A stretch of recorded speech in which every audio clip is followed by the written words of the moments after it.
In today's video, I'm going to teach you how to sync your Google Calendar with your Outlook calendar.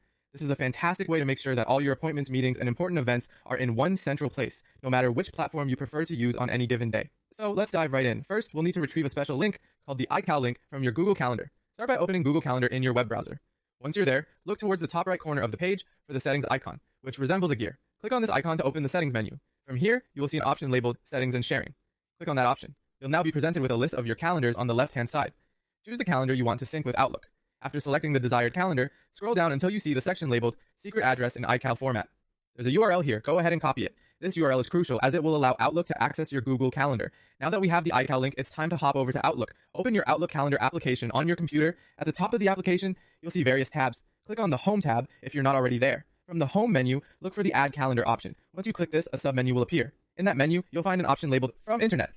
Click on From Internet, and you'll be prompted to enter the calendar URL. This is where you'll paste that iCal link you copied earlier from Google Calendar. Simply right-click in the address bar, select Paste, and you'll see your URL appear there.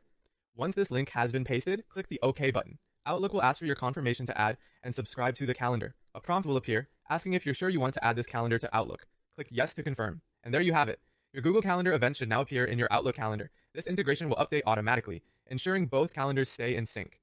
This feature is incredibly convenient for managing your schedule across different platforms, especially if you find yourself using both Outlook and Google services throughout your day. Remember, this process only takes a few minutes and can save you a lot of time and potential scheduling conflicts in the long run. I hope you found this guide helpful. If you have any questions or run into any issues, feel free to leave a comment and I'll do my best to assist you. Thanks for watching and happy scheduling.